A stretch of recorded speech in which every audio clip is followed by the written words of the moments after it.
What if I were to suggest that you play a key role in the awakening world? And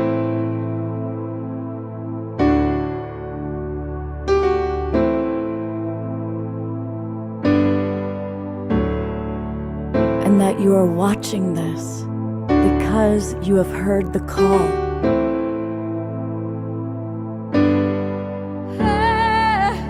We can start right now by opening our hearts and minds.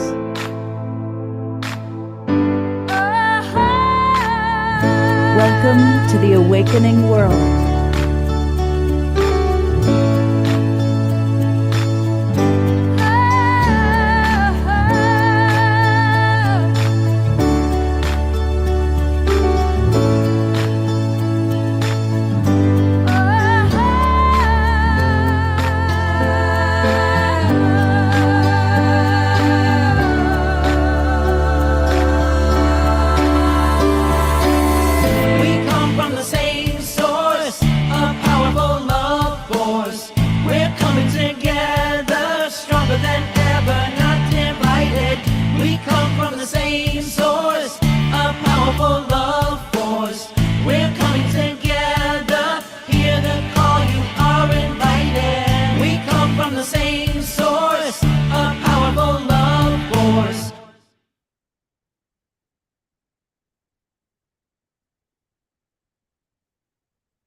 Good evening, everybody.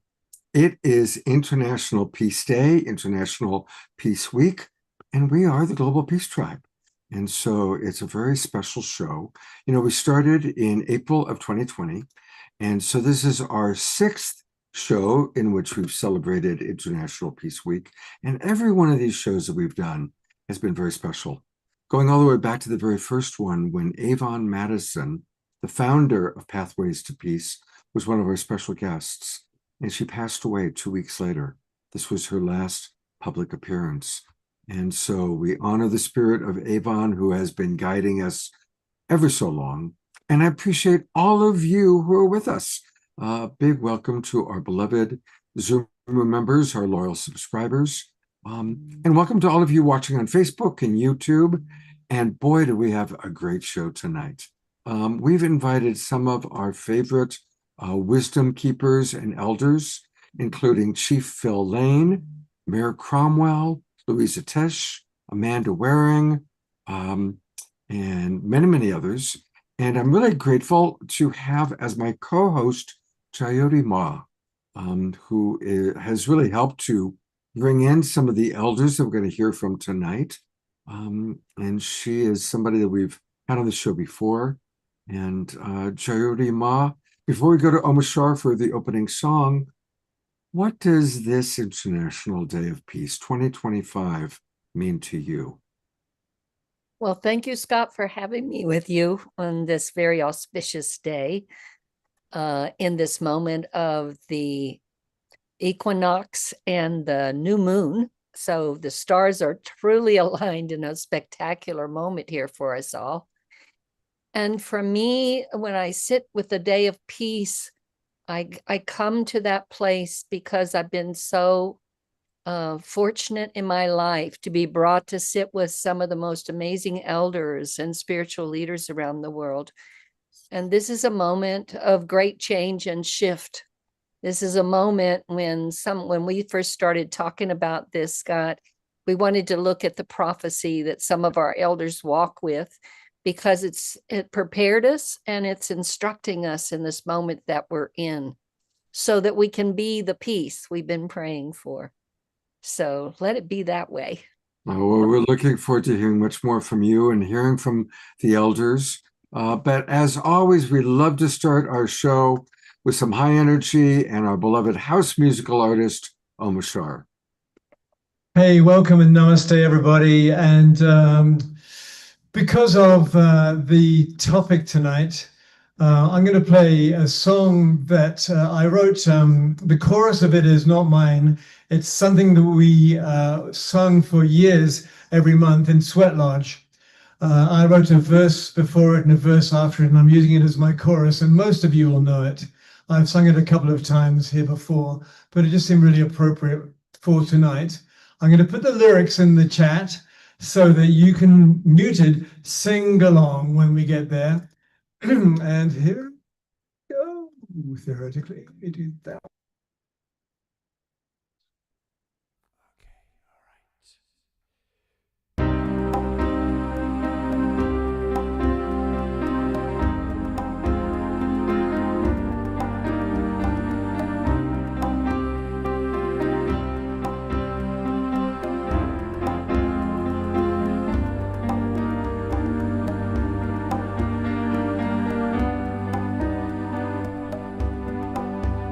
We are here, gathered together, holding hands. My sisters and brothers, open hearts and open minds, raising our voices and singing these praises, and singing these praises. Earth, my body, water, my blood, my breath and fire, my spirit. Earth, my body, water, my blood, air, my breath and fire, my spirit. Hey, yana, oh, yana, hey, yana, hey, yana, oh, yana, hey, hey, hey, hey, yana, oh, yana, hey, yana, hey, yana, oh, yana, hey.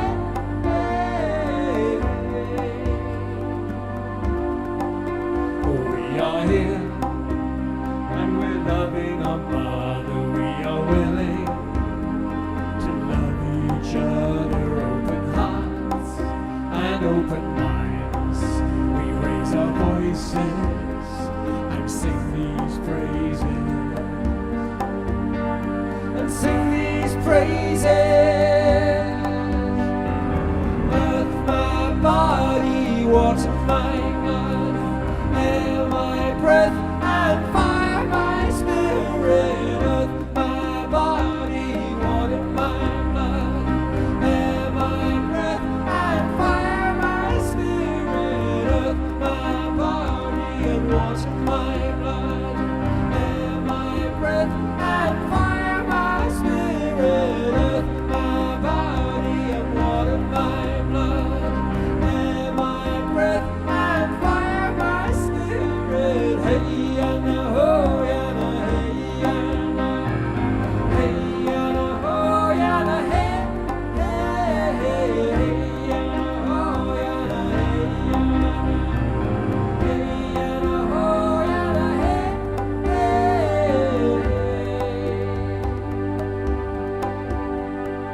Earth, my body, water, my blood, air, my breath and fire, my spirit.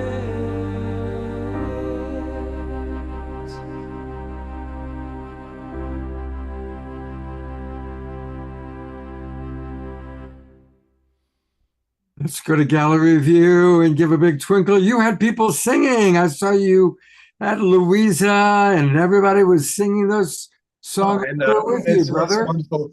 I've met many people who know that song, and so I'm sure it's the chorus bit. So anyway, thank you. Yeah, thank you very much. And of course, beloved Omarskar will be with us back at the end of the show, or not at the end of the show, in the middle of the show. Well, to introduce one of our favorite luminaries, I've got a really fun video showing you what beloved brother Chief Phil Lane has been up to. Let's take a look.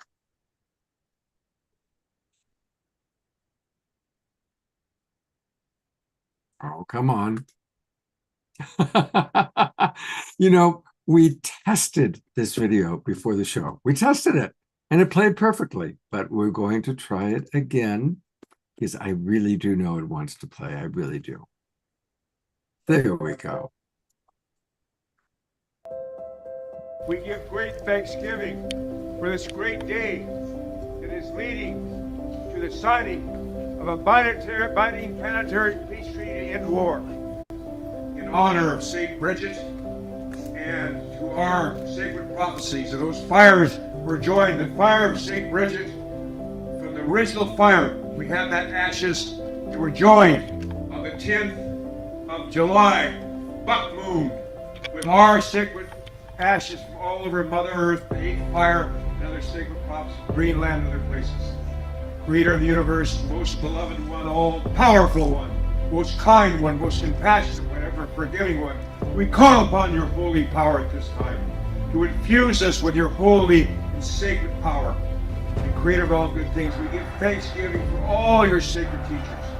From the beginning of time that have come and taught us to be kind and loving and compassionate, humble, and most of all, to be good relatives. For Creator, we know the time has come for the end of kingship to kinship. We call for kinship at this time. No more triangles, but circles. Creator of all good things, we call upon all those tribes and nations east from where comes the red sunrise to come together in unity and harmony right here at this Gypsy Castle right here at this gathering. For each of us is a spiritual representative of all that have gone before us. And we know peace is not only possible, it's inevitable because we find it right here.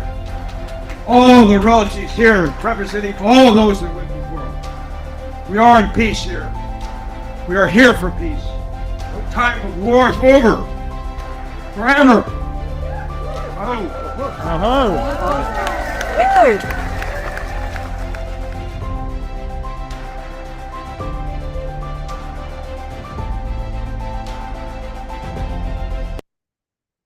Beloved Global Peace Tribe family, here he is, our wisest elder, whom we love so much, beloved Brother Chief Phil Lane. Well, so wonderful to be here and open with a prayer. But I want to say, what a joy to see my sister Louisa. You know, the last time we saw each other, both of us had black hair. So with that, you know, I'm so thankful we're here. My sister, we're here and we're continuing to go, and we haven't had breakfast yet. So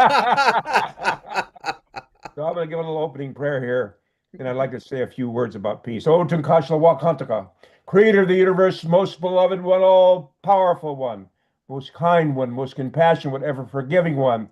O most beauteous one, O ancient of days, O blessed beauty, we call upon your holy sacred spirit to infuse us, our hearts and minds, and every cell of our body, so we might be free from this physical world of time and space and journey through those sacred spiritual worlds for which we're destined to walk in those sacred worlds of light. And to Kashla Wakandaka, we just give thanksgiving, Creator of all good things, for all the tribes and nations of the East from where comes the red sunrise. We call them together in unity and harmony as we do the tribes and nations of the South from where comes new life, to come together in unity and harmony and kindness and compassion. To Kashla Wakandaka, we call upon all the tribes of the West from where comes thunder, lightning, and rain to come together in unity and harmony. And the north from where comes the white snows, those beautiful white snows, for dear brother Anangak and his peoples and relatives come.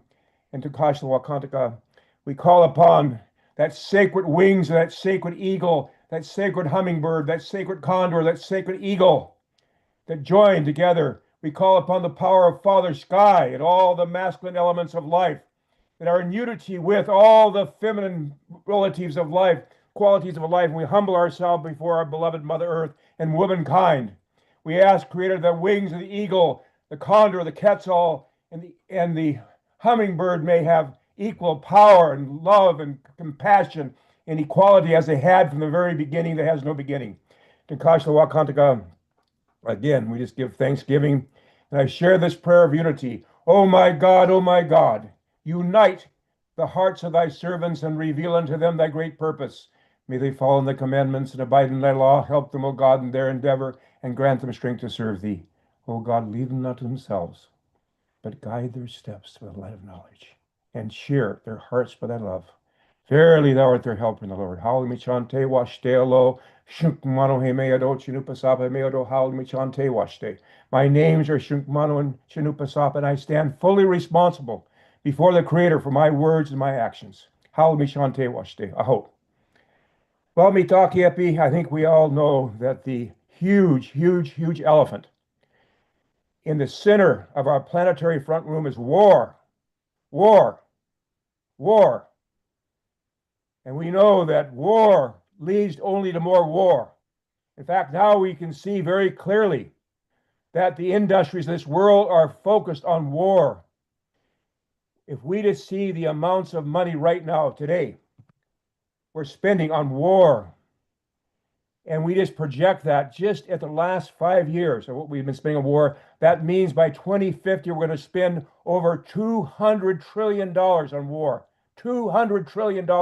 Can you imagine all those relatives right here and now on our Mother Earth who are dying every every 7 seconds, a child dies from hunger, starvation. We hear everybody talk about, oh, we want to end extreme hunger.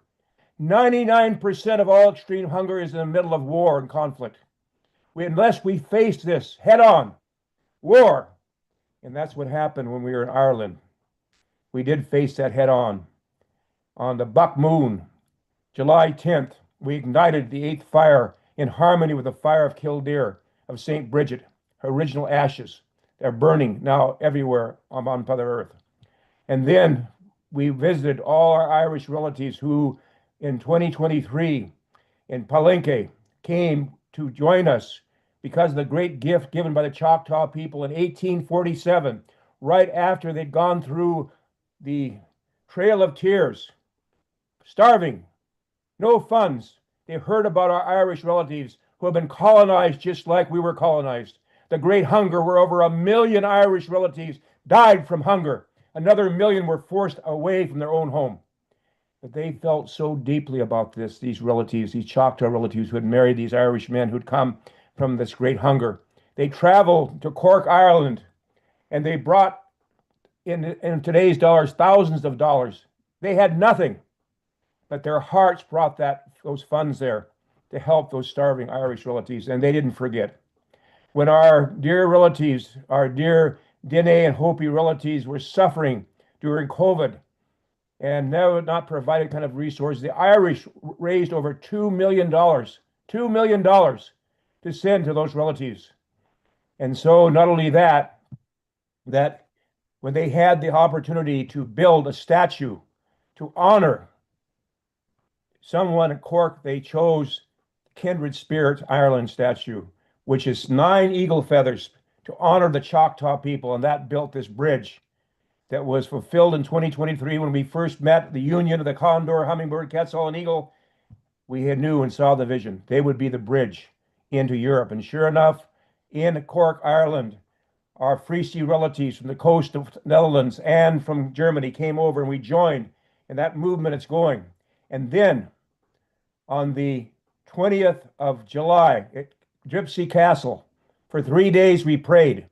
On that day, we signed the binding planetary treaty to end war.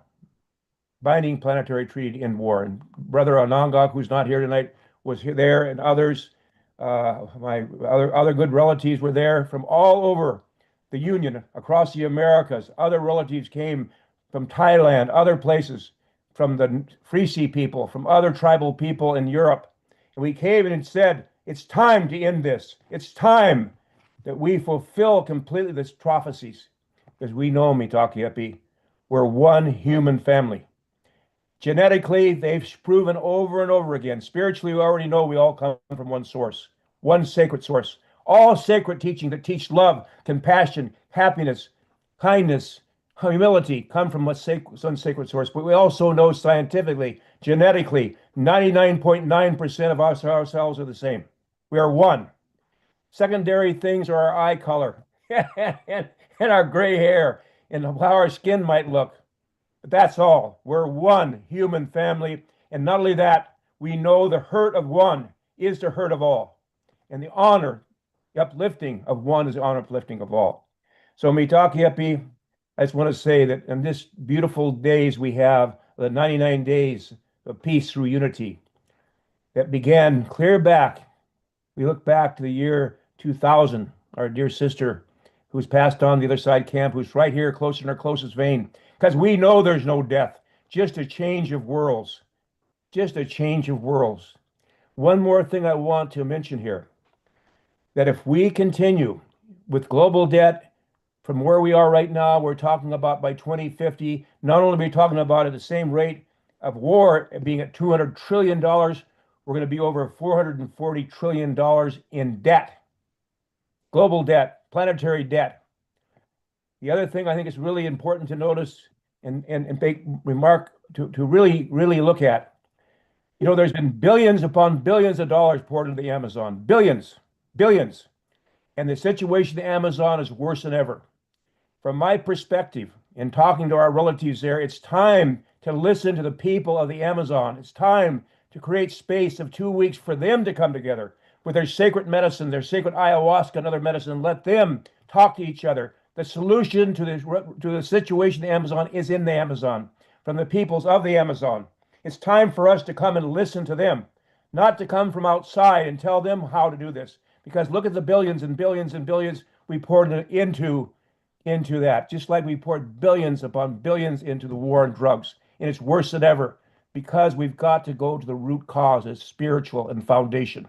It's time to get down and put these resources into children, into mothers, into young families, so there is no consumption, no cartels. Simple as that. So we've got to turn inward. That means facing into our own selves too, our own selves, including our own indigenous people. We used to have one Sundance. Now we have hundreds of Sundances. It's time for unity between the greatest challenge we have, from my perspective, as indigenous people, as human beings, is our own disunity. The fact that we have been split up, separated, it even seems like more separated, when really we're one people. So I want to share those things I know I've shared with strong feelings, because this is the time. Just think about this. Every one of us here on this beautiful gathering here, this beautiful Saturday evening, wherever we might be, each of us is a spiritual representative of all that have gone before us. Can you imagine? Right here, we are representing all that have gone before us since the beginning of time that has no beginning. So here we are in peace. So if peace is not possible, it's inevitable. The time has come. All the prophecies have said very clearly, the time has come. But Mitaki Epi, it's really important, from the depths of our hearts and souls, we make this U-turn, because we're going to suffer, and our children and grandchildren and future generations are going to suffer until we do and turn this around, which we can do. So Mitaki, I'm just going to say that much and say it's such a pleasure and honor to be here. Please join us, by the way, in signing the planetary binding peace treaty to end war. We have over now 600 signatories, but not just, by the way, not just individuals. These are organizations like the Unity Earth, the United Religions Initiative, and many others that are joining us. Now we have very large groups, churches coming in, faiths of different kinds, from different faiths. This is about coming together in unity and harmony. And I'll tell you, Scott, thank you so much for having this tonight. And may we all arise together with one heart and one mind and many bodies, as prophesied, and fulfill all these sacred prophecies, because Mitaki Epi, the wind's with us, 100,000%. The Creator's with us. This is the will of our Creator. Thy will be done on earth as it is in heaven. Hallelujah, Chante Washte. Oh, wow. I'm going to go to gallery view for a moment, and let's just all send beloved brother Phil our love and also healing energy for his detached retina, because we love you and we want you to, have the healthiest body possible. So sending extra love to your health. And I'm going to bring up Chayuri Ma, our co-host for the evening, and your longtime friend, Louise, because, it's beautiful to have all of you together on this show. It's very, very special. And people are asking in the audience, when did Louisa and Phil actually first meet? How far back do you go? Listen, 70. Inquiring minds want to know. We first met when dust first settled. That's right. You got it. Back in the 70s. Hey, boy, I'll tell you what. And remember our old friend Mike White? Way back there. Remember Mike? What a name, Mike White. Wow. Long time ago, y'all. Long time ago, my sister. I'll tell you what. Oh, so great. So beautiful to see you. Just to see you. And we're still kicking. Still Yes, kicking. And we all are. the great work too, Sister, you're doing with all our Indigenous people. Thank you so much. All of you, by the way. Louise. Absolutely. Phil, I'm going to just read a couple comments from the audience. And I think this really speaks for all of us. Julia Stauffer writes, Chief Phil, you speak a truth that cannot be denied. Thank you for your energy of speaking the truth that all of us in our hearts know to be true. Money is a figment of the imagination. Oh. So it is not the money that is doing it to us, but an energy with the goal of making us believe that money has any value. Thank you for reminding us that our only value is our soul. Oh. Connection to Creator. Absolutely. I'm going to read a few more comments and come back to Jyoti Ma, and she'll do a proper introduction of Louisa. Phil, would you be willing to put into the chat box the link to where people can find the peace prayer? All right. And I'll post that as soon as I see it. But I do want to acknowledge some of our beloved Global Peace Tribers that have put in some really important comments. And it's Janine says it beautifully. Peace begins with me. Grace Denise writes, infinite blessings and thank you to Chief Phil. You bring so much peace to all of us. And Eleanor Joy posted this, and I'm going to just share it. She saw it after our show on Wednesday night. When hate is loud, love must be louder. So thank you, Eleanor Joy, for that beautiful, beautiful post. And that's a meme that came in on Wednesday night. Susan writes, Susan Sabath, we have many Susans. Susan Sabath writes, for me, peace is a quiet mind and a smiling, warm, loving, compassionate heart. Thank you, Susan. Dia Therese writes, perfect song, Omashar, thank you, so much love. Damien and Christine write, for us, peace is stillness. Reverend Jeffrey writes, I bless the world with thoughts and peace. Scotty Satori, he's now talking about peace. He's talking about cornflowers in the house. And yes, we're excited about that. Karen S., who's been our longest running Global Peace Tribe member, she was at our very first show, writes, greetings from Atlanta, Georgia. For me, peace is about being everyone. Peace is about everyone being peaceful within, which would create peace in the outer world. When people don't have to fight to have their basic needs met, they tend to be more peaceful inside and out. You're absolutely right. And so just riffing on that, Karen S., it's so important for us to just do the basics. You know, as Brother Phil was describing how much money we waste on military. If we got rid of the military and took that money, everyone would have a nice home. Everyone would have enough food. There's enough on this planet for everyone. Carol Craig's mother is 93 years old today. Happy birthday. 93 years young, I should say. So thank you. Serena Joy coming to us from Ecuador. It's Happy Dance Day, as well as, of course, International Peace Day. Thank you, everybody. I think last one, Carol Craig writes, peace for me is when I go within. My private meditation time really gives me tranquility, and I find myself going there more and more lately. That's a wise choice, Carol Craig. Thank you very much. All right. Well, I'm going to bring back up our wonderful co-host, Jyoti Ma. And even though we all already saw Louise, we had a little sneak preview there. I'm going to let Jyoti Ma give a proper introduction to one of our featured speakers.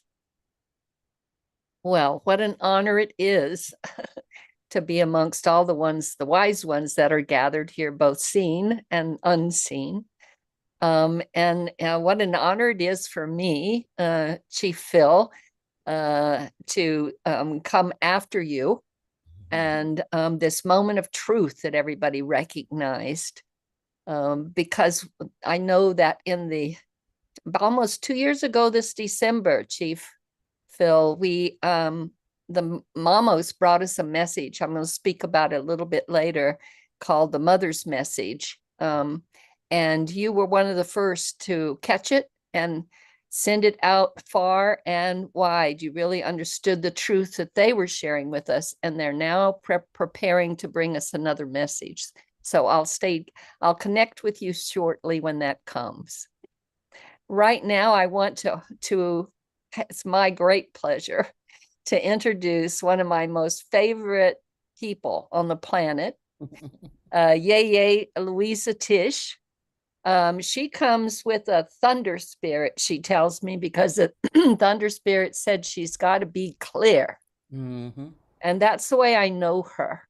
I've known her. We've been walking together over 2 decades now. We've been through in and out of a lot of places together.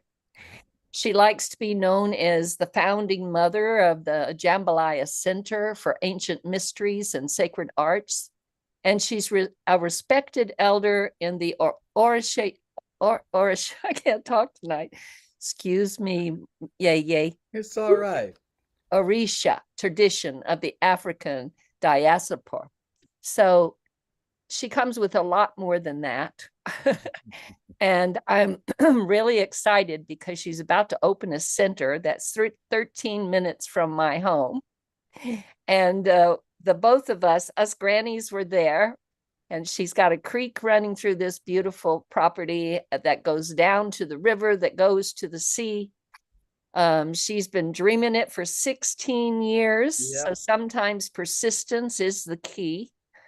And we were recently over there together with her community and my community, and we're going to do a collaborative action with our prayers and our work together with the Mother Earth delegation and other ways that we can weave in this moment where collaboration and unity is calling us all together. So I'm just so excited you're about to be over here, and this granny is dancing, and I can't wait till we can dance together and you're in your new home. Yay, will you share some wisdom with us today? Yes, I want to begin with Unire da orun, unire da, unire da ile, unire da, unire da egum, unire da, unire da iworo, unire da. I ask for good fortune from the heavens. I ask for good fortune for the earth. I ask for good fortune from the ancestors, and I ask for good fortune for all the people. In the Ifa Orisha tradition, good fortune is the word ire, which means to be in balance and in harmony.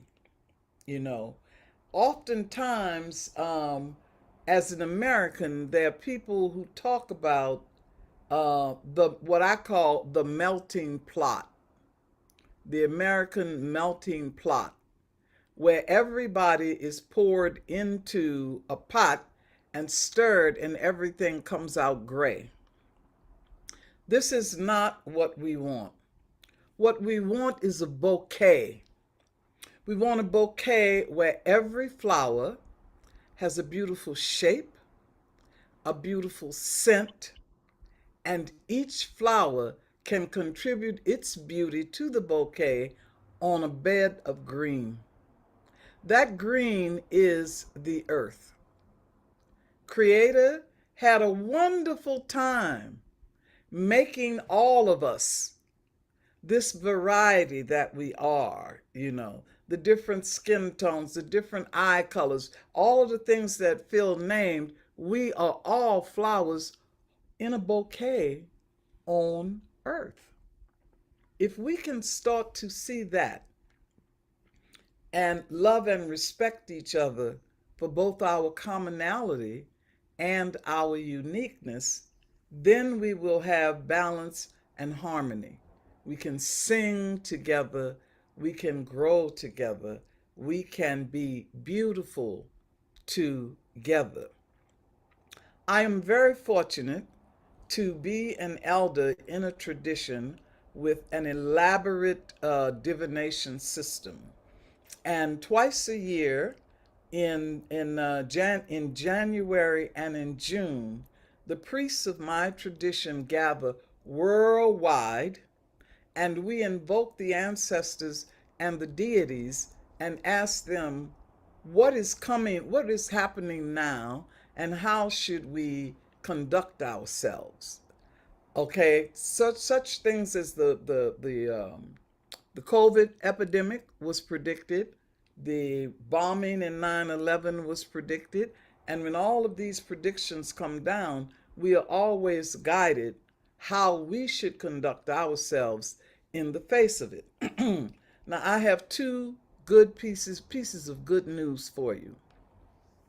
Item number one, we have been told that he wears the crown of a king with the mind of a child. So all these bad boys who think that they are running the world, we need to invoke that they grow up, because that's what this is. This is an adolescent game being played with the earth and with our lives. They need to grow up. Okay. We have been told that the situation for humans is so dire that the plant people are talking to each other underground and through the tops of the trees, discussing how they can help us. The plants are meeting to discuss how they can help us. This is a time to take your herbs. This is a time to do your garden. This is a time to respect the forest. This is the time to know that you are not superior to the plants. This is a time for us to learn from them and from the people who live in the forest. I am happy to say that over the past 3 years, we have done a ritual to placate death. Very interesting. We have done elaborate rituals to protect our health at a time when the people who are in charge of it don't really know what they're doing, okay? And then after all of that, we have been given instructions on how to secure longevity by dissipating what we call ajogun. Ajogun is negative thoughts that are so thick that they take on matter and show up around us, okay? The one who is leading the parade of the little demons is the one called Wahala, confusion. Wahala is running rampant, and it is composed of ignorance and arrogance. That combination. If we are ignorant and humble, we can learn from nature and do the right thing. If we are ignorant and arrogant, we will lead ourselves to destruction. Yes, I see somebody's talking about the whales. Yes, all of nature is really trying to talk to us, to show us how to change our behavior. So my offering to you is pray that the adolescent boys in men's bodies who are trying to run the world, that they grow up. they need to grow up. Listen carefully to the plants, to the herbs who are really trying to help us. Stop any abuse of the animals, right? And most importantly, we have to come to a place where when we encounter each other, we want to see each other's spirit first. See the spirit first. As we work to decolonize and take apart what has been done to all of us, the best way to re-indigenize is to study what nature is doing and become humble children of Mother Earth who are willing to learn from her ways. Thank you for your time and your attention. Oh, Louisa, that's such wonderful wisdom. And if you don't mind, if I could ask you a question, would you be willing to share? You gave a few tips and tools. What are some other jewels, if you will, wisdom jewels for how those of us watching can create more peace in our world? Yes, the first thing I would say, I almost want to make a bumper sticker that says, cure illness with stillness. Ah, We need to sit down with, I always have a candle and a glass of water. A candle and a glass of water. And allow the light of the candle, which represents the sun, and the water, which represents the element that our planet is surrounded in. And when you see the light reflecting in the water in a circle, put yourself in the center of that circle. Look to the north, the south, the east, and the west, and try to be balanced sitting there in that circle so that blessings can come to you from every direction. Call upon the surviving intelligence of those ancestors who have put a circle around us and allowed us to exist at this time, and ask them, what is my assignment? What is it that I can do right now to make everything better? And you know, it need not be something that this culture would call big. I have seen occasion when somebody who was about to commit suicide changed their mind because I smiled at them. We have to get in touch with the power that we have, and we have to take responsibility to use that power in a positive way. And if you get up every day and think about, what is it that I love to do, that I do well, that my community needs, and you do that, whether that's baking cookies or delivering a lecture or creating a dance or whatever it is, if you ask yourself every day, what is it that I do well, that I enjoy doing, that my community needs, and you do that, you will be a wonderful drop of water in the river of kindness, beauty, and balance. Okay, and you know that's I'm a priestess of the river goddess, right? And so that's the Oshun perspective. I always want things to look, feel, and taste good, right? I am always impressed by how generous Mother Earth is, all the beauty she gives us, yeah? And I think I am saddest when I recognize that people don't appreciate the beauty that she has given us. So I'm a harmony junkie. Won't you join me? Absolutely. And I want to share with people they can join you.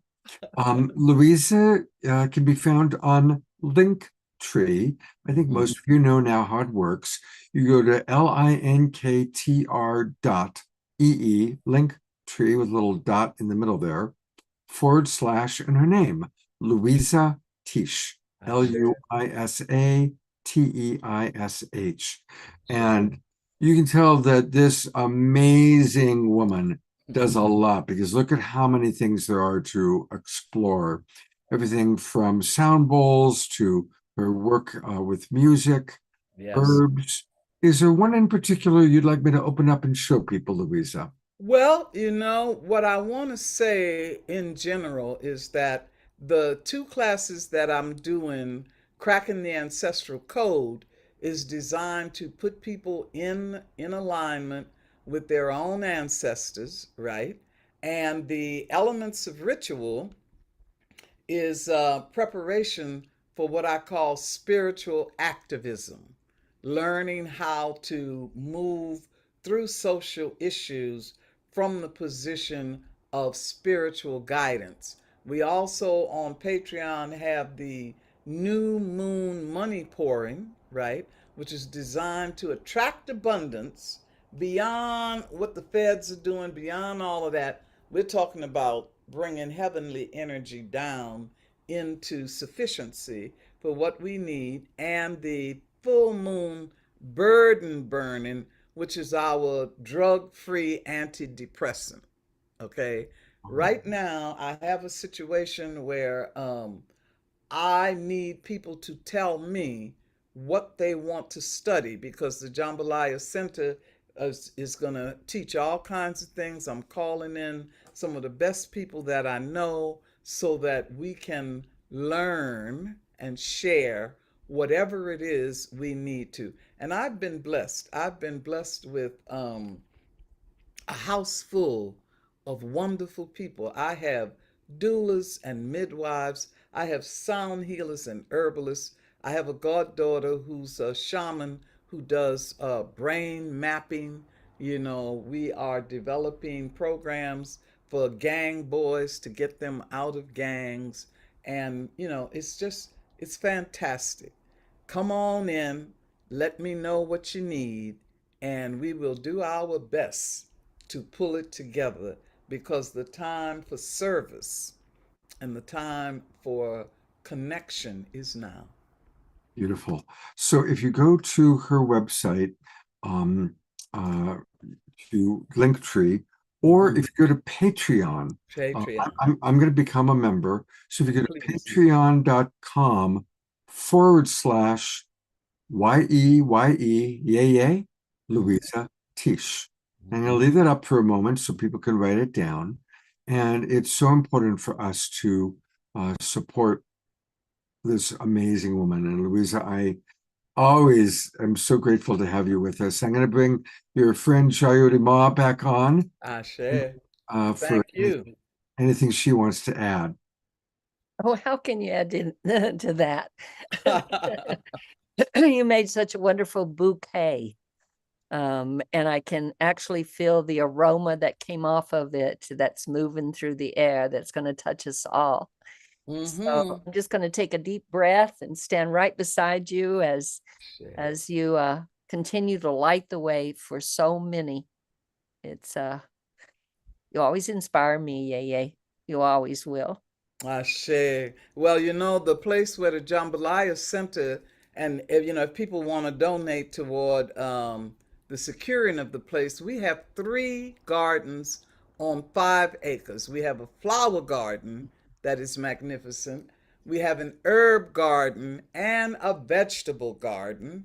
And in the future, I expect to be holding retreats there. Me and Joe T, we're going to put our heads together, and I'm looking to put up a yurt and have various ceremonies, there. We need ceremonies so much Yes, we do. in this world at this time. It is the most transformative way for us to balance. Ire, Punire da orum, punire da. Good fortune, balance for the world. Mm, That's there you have it, Scott. thank you so much. Thank you. Punire da. Louisa, God bless you and your work. I'm going to join your Patreon program right now. Ashe.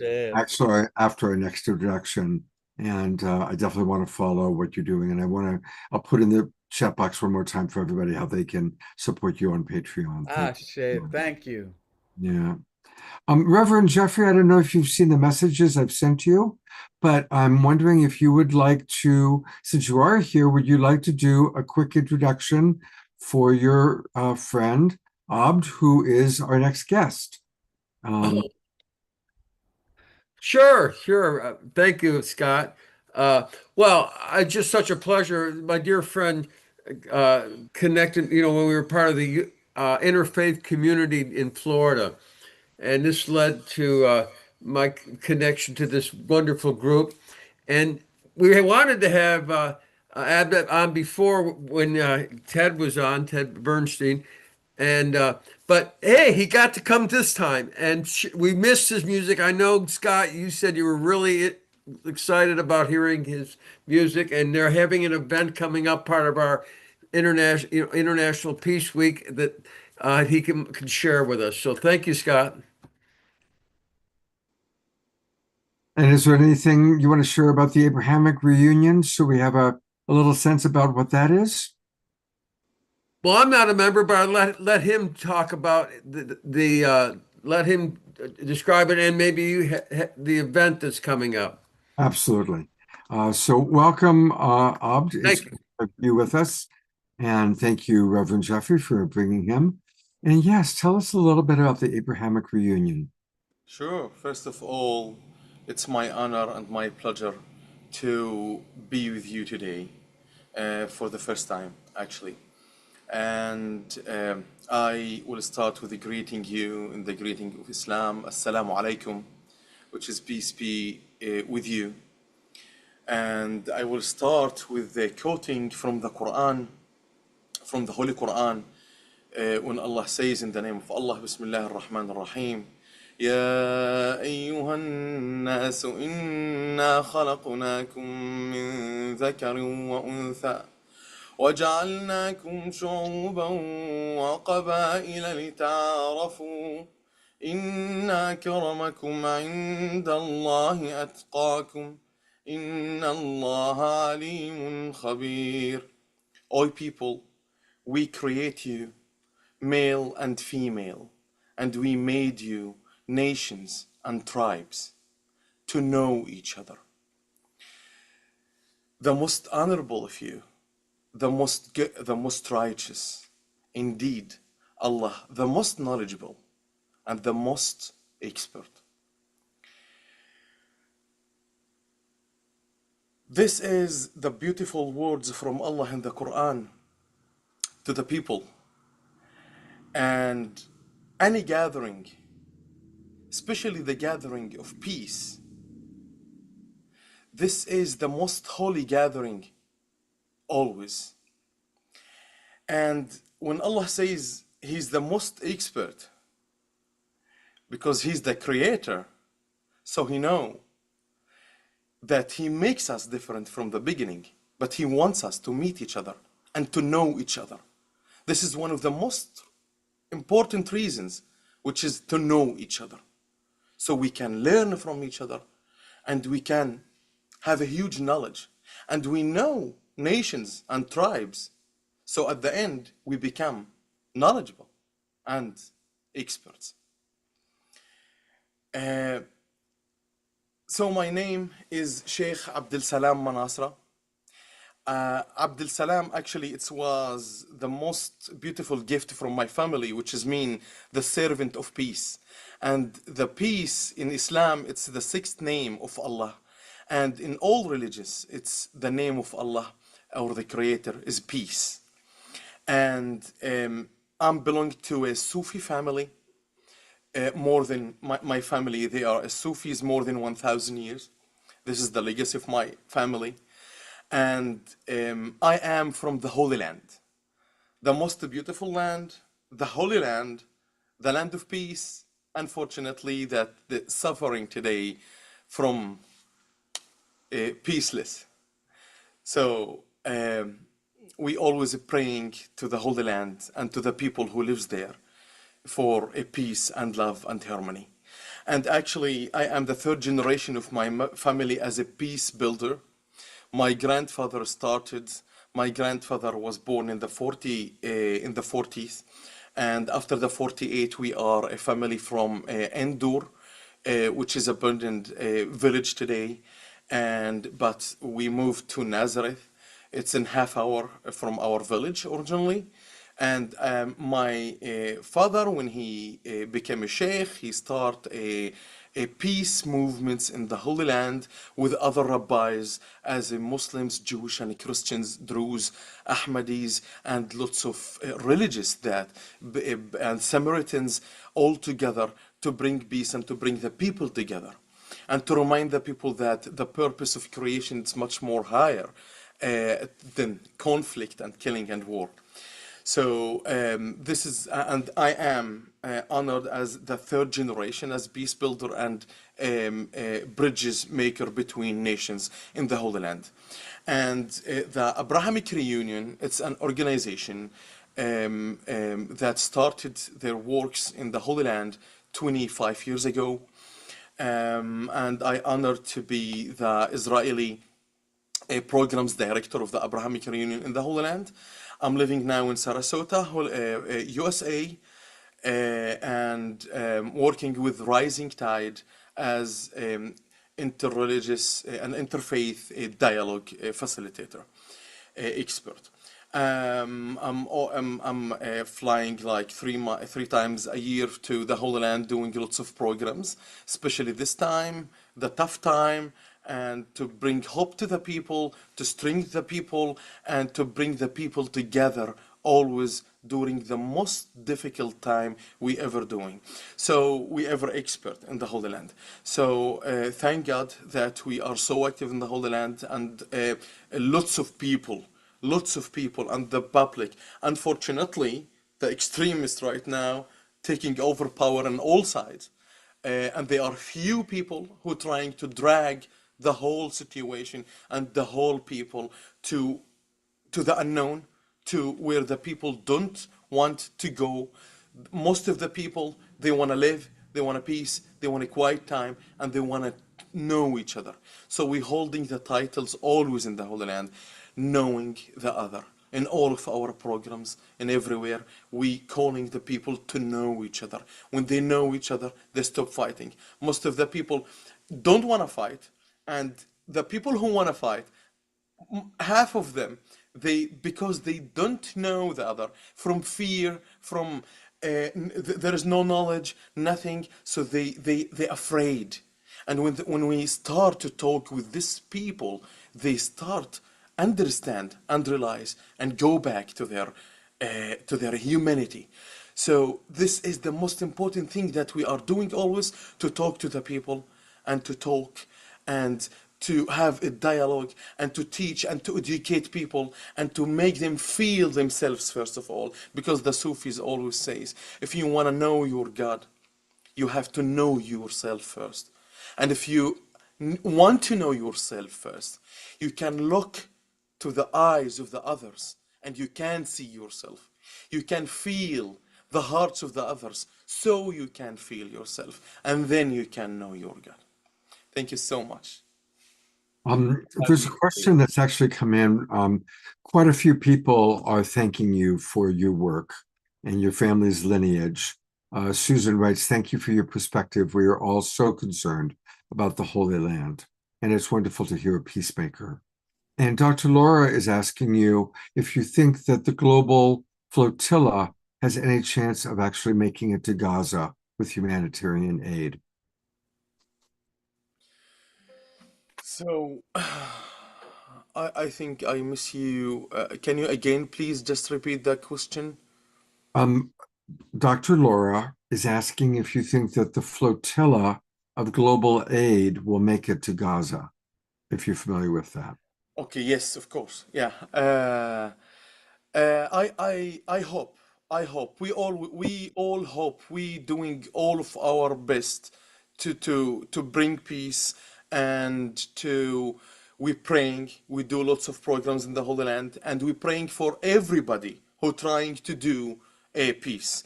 Unfortunately, as my dear Phil says from the beginning, that there is a trillions goes to war and to demolish lots of places in the world. One of these places, it's Gaza. But, and there, again, the few people that I mentioned before, I didn't want to, just to say, but lots of people from governments around the world, they supporting this war.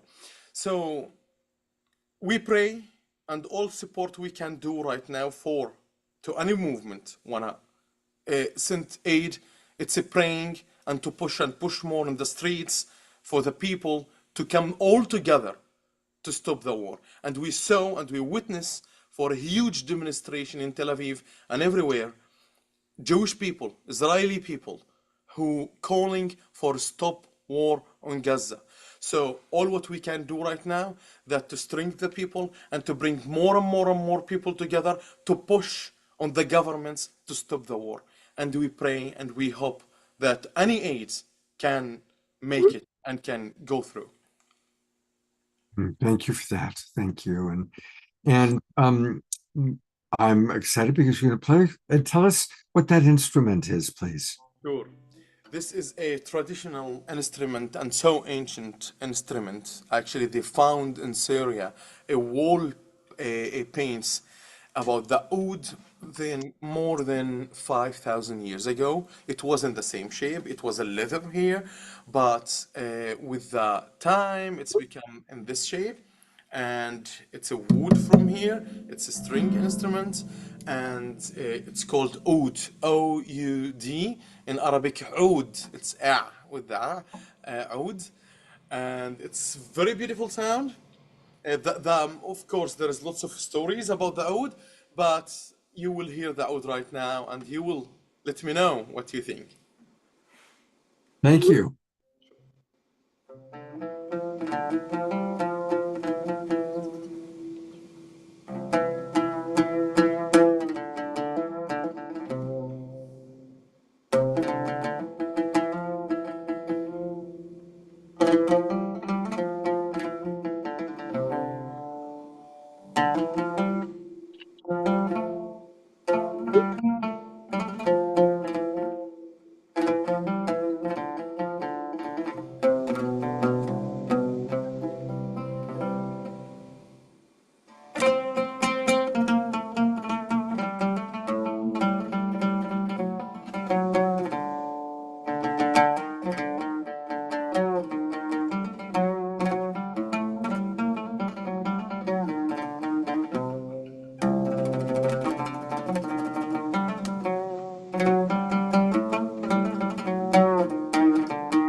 الأسمار اللون الأسمراني تعبان يا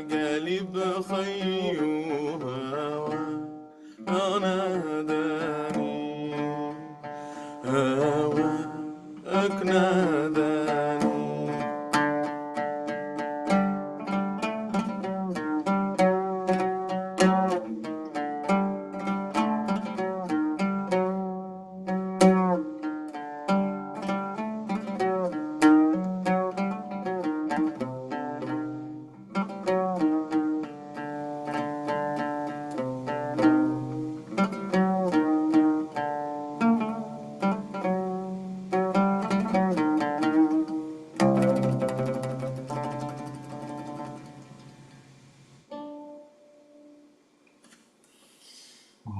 Thank you so much. I'm going to go to gallery view and send you some love. Louisa was writing about how touched she is by that instrument. And Dr. Laura writes, not only does your instrument have a soulfully beautiful sound, but your playing and singing add to this depth. Thank you. Tiara writes, mesmerizing. Eleanor Joy writes, the sound of the oud in your voice takes me to the roots of my heart. So My pleasure. It's my honor. one You- last thing before we let you go is there's going to be a concert tomorrow, which you're part of. It's taking place Sunday at 1 o'clock Eastern time. So it's 10 a.m. for our friends here in California. And it's Songs of Hope and Peace. And you're going to be playing as well, along with David Less and others, correct? Right, right. Tomorrow we will have a concert, and we will be honored to have all of you with us tomorrow. And you can learn all about it on Facebook. And I put the Facebook, if you just go to Facebook and then do a search for Abrahamic Reunion, it's the very first thing that comes up on that page. So that's one way to see it. If there's a link for tickets, perhaps you could put it into the chat Yeah. box. Just one, okay. Just one last thing I just want to mention. When you was open the screen, there was some photos on the side, on the left side. And this is just one example of our programs. We're doing lots of programs, women's and youth and children's families, lots of programs to bring these people together and to know about each other and to learn about each other. And this is one of the programs that we're doing right now. There is a huge movement in Israel called Standing Together, which is Arabs and Jewish and all religions together against the war and stop the war. And there is another Arab political party. So sometimes we bring all these people together to also know each other and to cooperate toward creating a real peace in all institutions and everywhere and all levels in the Holy Land. Beautiful. So need your support and pray and to be with us. Much love to you. And again, everybody, I've put it in the chat box, but in addition to the Facebook program, if you go to abrahamicreunion.org, and here's that website. If you go to abrahamicreunion.org, that's where you can learn all about what they're doing. You can subscribe to their newsletter, and there are a lot of things. This is a very significant organization. Young Peace Builders of Palestine and Israel, weekly prayer vigils, messages, interfaith dialogue meetings. There's a lot that's going on there. So again, you'll find it all at abrahamicreunion.org. Thank you so much. God bless you and the wonderful work that you're doing. Truly perfect for us to hear from you on this International Peace Week program. All right. Well, we have another wonderful elder with us tonight. And I'm really grateful that Mara Cromwell is with us. She's been on the show before. And welcome back to the Awakening World, Mara. Thank you, Scott. I am really, really honored to be back. And I'm humbled to be in the presence of so many beautiful elders. Some of you I've connected with before, and others I haven't. I love you, Jyoti Ma and Amanda. It's great to see you on the other side of the screen. And anyway, my love and gratitude to you, Scott, for hosting this all these years. And having me back again. Oh, my pleasure. And you really represent love of the mother, Mother Earth, Gaia. And your work has been so significant in helping us to connect more to our true mother. I always, as a coach, when people are traumatized or sad that they're not getting the love that they want from the human mother, I always try to direct them to the big mama, Pachamama. Our little human mothers are just like these frail little people. And Pachamama just blesses us with so much love and abundance. The air that we breathe, the food that we eat, the water that we drink. And you have done a wonderful job through your Great Mother Love Earth program and the Thousand Goddesses program to help things. So, what's your message today about peace?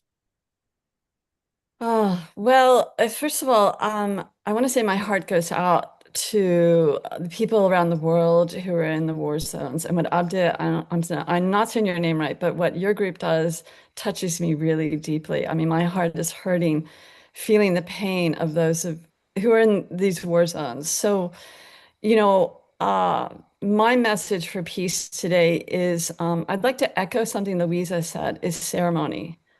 Ceremony, ceremony, ceremony. And the reason I'm here tonight, and Scott, thank you for having me, is that Mother Gaia, and I'm asking her to give me the words to speak right now because she's talking with me all the time. I've surrendered to serve her. She asked me back in 2016 to start organizing the Thousand Goddesses Gathering. And that has evolved into a global grid of ceremonies around the world once a year. Now, this fall, she landed in my lap a month ago, because this is what she does, to organize something which is pretty out there and it's gotten a bit of flack, but it's called Siren Loving Up Day. And what I'm talking about, and everyone's going to know this logo. Do you see this logo? This is the Starbucks logo. And this is actually a goddess called Melusina. And Melusina and I have been talking because everything is talking to me right now. It's a truly humbling time in my life. And Mother Gaia has asked that we recognize this logo as a goddess who Mother Gaia would like us to love up so that we can manifest a global grid of the goddess all around the world already incorporate a corporate logo that's in 32,000 Starbucks locations in 80 countries. And tomorrow is Siren Loving Up Day. It's actually a launch for a longer term campaign. I have no idea where this is going to go because Mother gives me the breadcrumbs. And she landed this in my lap, as I said a month ago. And I want to share a little story because as soon as Mother said, this is what you need to do, and mind you, this is a month before the actual or another global grid called Water Love Day that Mother's asked me to do months and months ago, which is the Thousand Goddesses Gathering Water Love Day.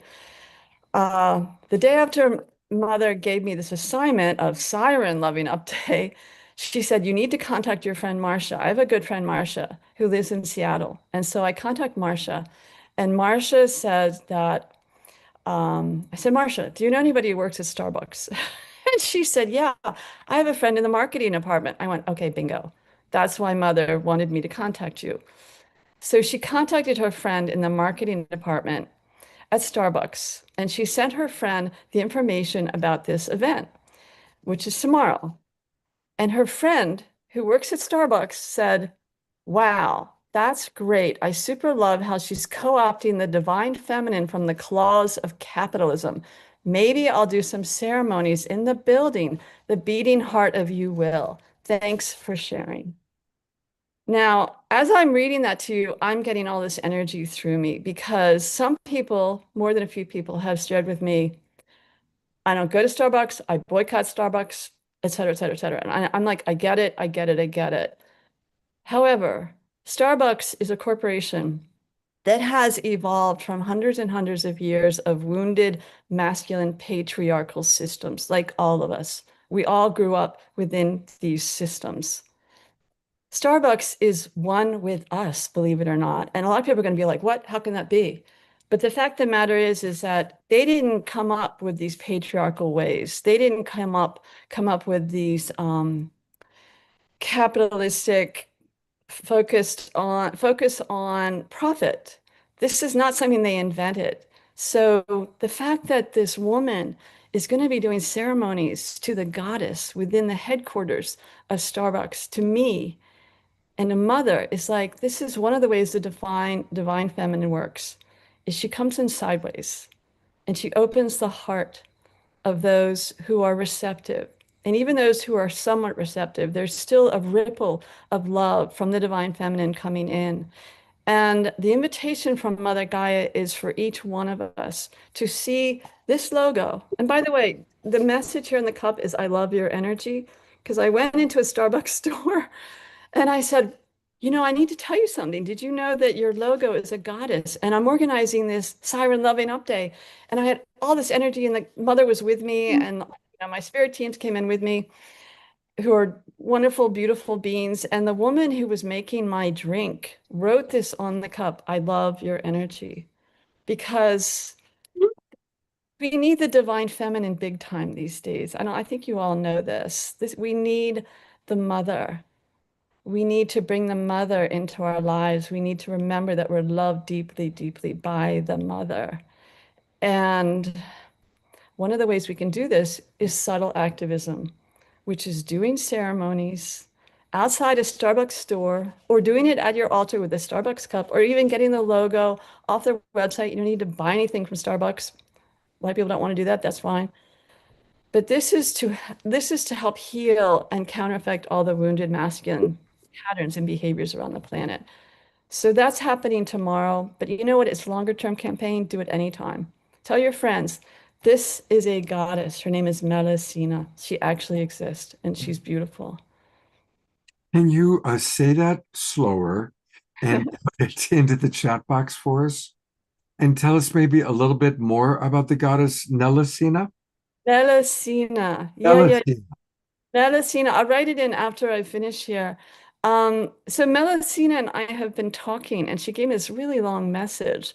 And first of all, she wants to know that if you Google her name, it's fiction. The stories about her and the French stories of her coming out once a week, and that's fiction. She's actually a very, very, very ancient goddess, spiritual being who's been on the planet long, long before humans ever evolved. And her archetypal energies have to do with balance, with going way deep, because she's a mermaid. She goes way down deep into the ocean waters. The invitation she offers us is to go deep within ourselves and heal our inner, darker aspects of ourselves, because this is what Mother Gaia is also asking us to do, is we need to heal our hearts.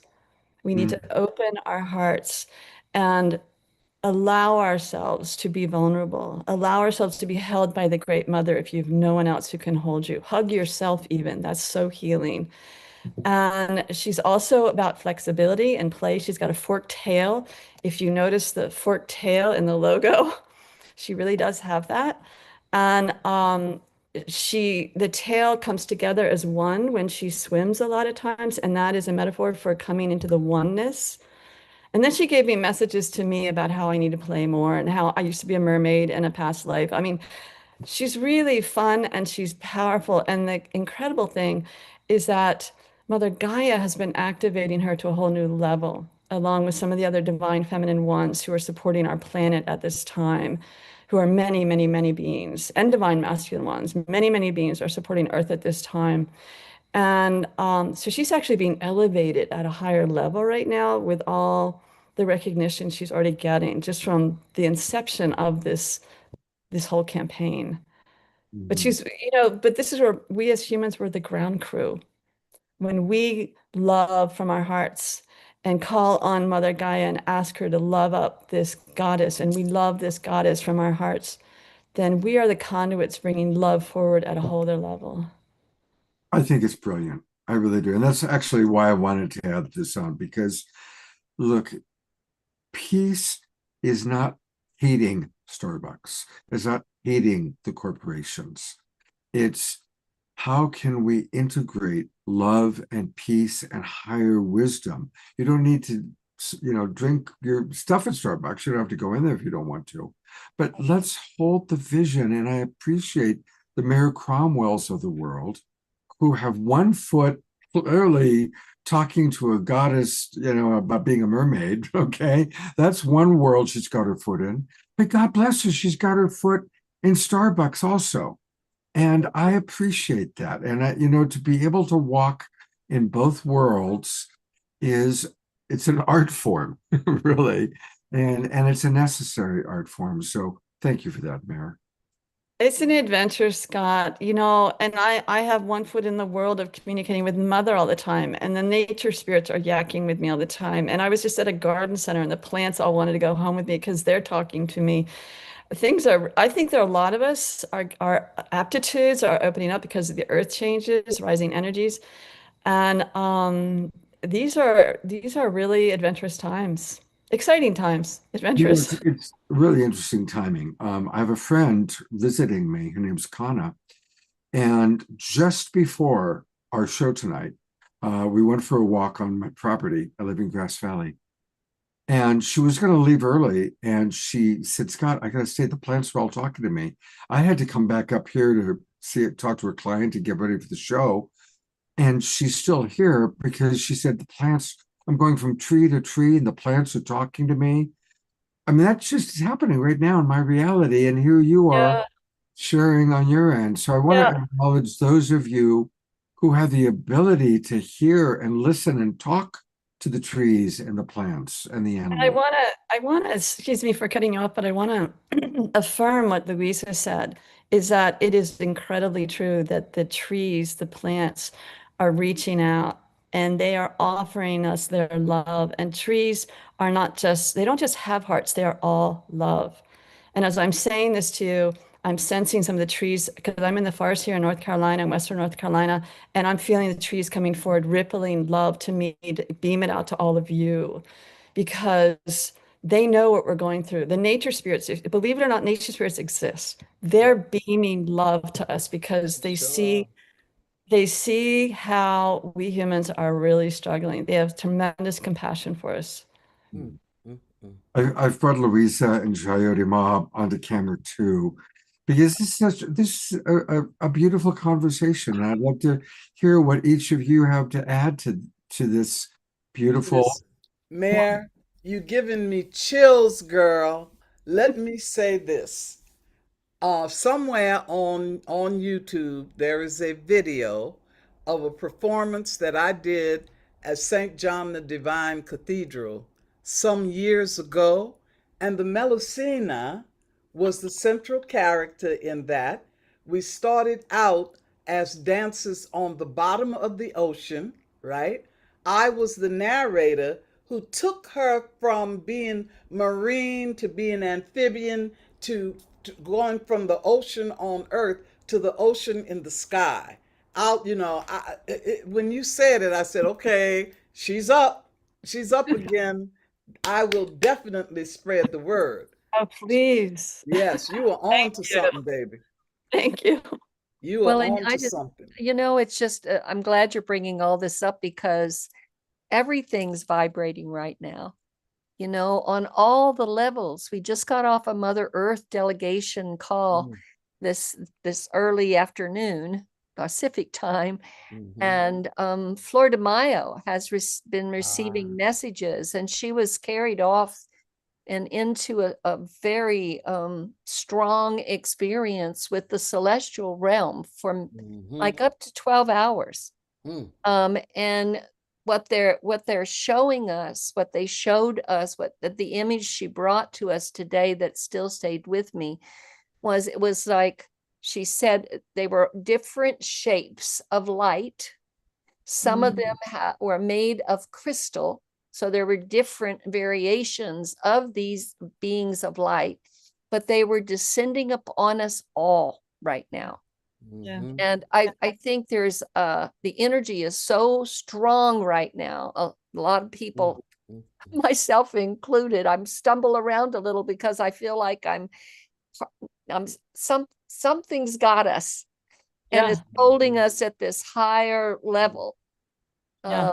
And so I really want to encourage everyone to do what Louisa said earlier: sit and be very still. Sit by a tree, sit out in nature, Take the time to really allow all that is pouring into us right now.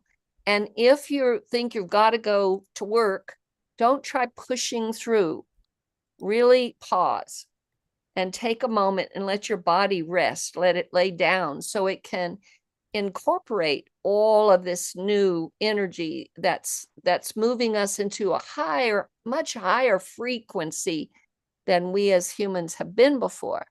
So it's a magical moment. Yes, it's a challenging moment. Ceremony, prayer, these are the ways that I know, Mar, you and I have connected before, because this great mother puts us on missions that we are like, what? Yeah. Yes. And then I get to lean into my elders like Yeye here, my grandmother's sister, and others that walk with us, and they help me ground and they help me understand the messages that are coming forward. So Peace Day, International Peace Day. Scott, you have stirred up some good trouble.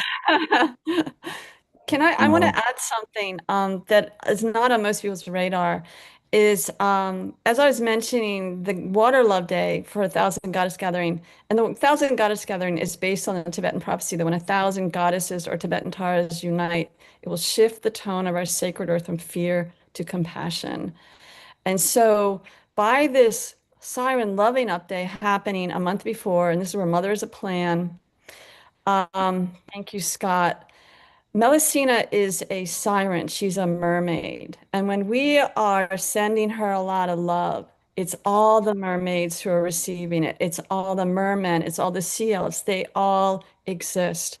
And they're priming themselves for the Water Love Day ceremonies around the world, which is happening with the 1,000 Goddess Gathering Water Love Day on October 25th. So the invitation is to all of you. You know, a water ceremony can be taking a glass of water and just sending love to it. It can be as simple as that from your heart, or it can be more elaborate. And the website that Scott's showing has water ceremony suggestions, but we are all one with the trees, with the nature spirits, with the corporate CEOs even, because you know what? We all have beating hearts. Even the trees have hearts. Nature spirits have hearts. I mean, I work with all of them and it's a little interesting. I love them all. Scott, I'm so humbled you had me tonight. Thank you. Thank you very much, all three of you. And I love when it all kind of comes together with each of you sharing messages that intertwine beautifully. We've talked about listening to the plants and the trees. Well, I have just been listening to my dog, Bear. She represents the animal kingdom. And she just said, Dad, this is really interesting, but when's Cornflower going to play?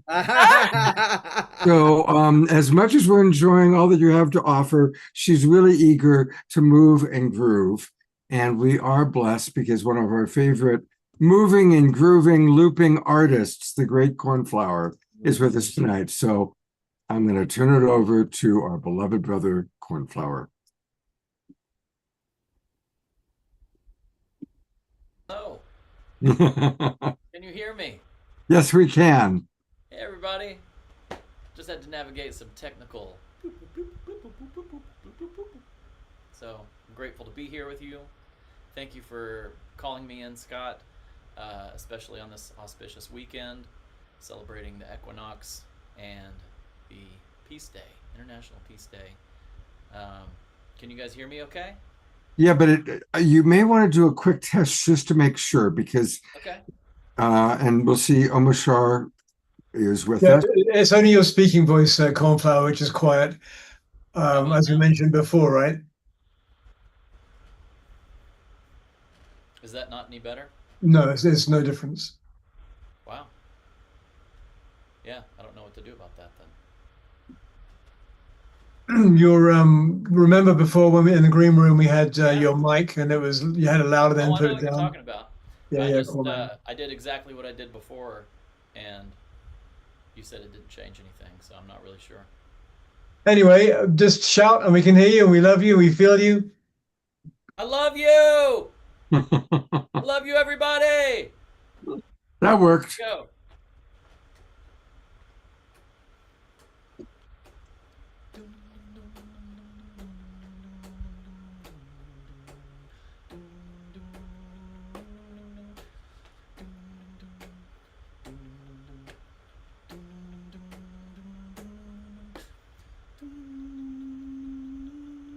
Cornflower, I think your original sound is off, brother. Cornflower. Cornflower, something's not happening. I think your original sound is off.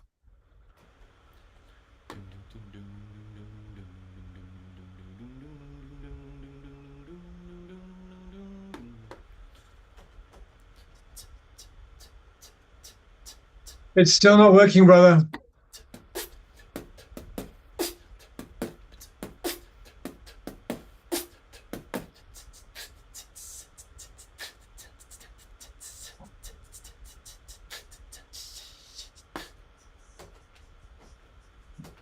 So no sound, Cornflower. Cornflower, can you say something, Scott? Yeah, Cornflower, can you hear us? We're not getting looping. Your eyes were carved from stars Oh. and flame. I hear him, but not loudly. No, it's not that. Cornflower. Cornflower. No one before Can you put him on has seen the same group? Yeah. We'll try and wave to him. Cornflower. The We're not. way you The looping look. is not happening. The looping is not happening. We cannot hear anything at the back. Did you turn your musician's sound off? Because we can hear you doing the top, but not when this music's coming in. And there's no looping.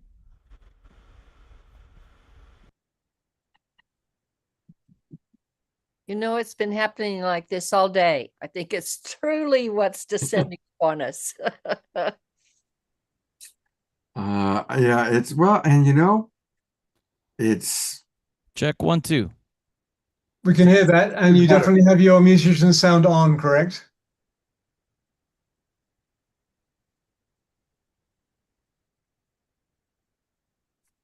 Yeah, like I said before, my computer completely shut down and I had to reboot and it wouldn't reboot. Yeah, okay.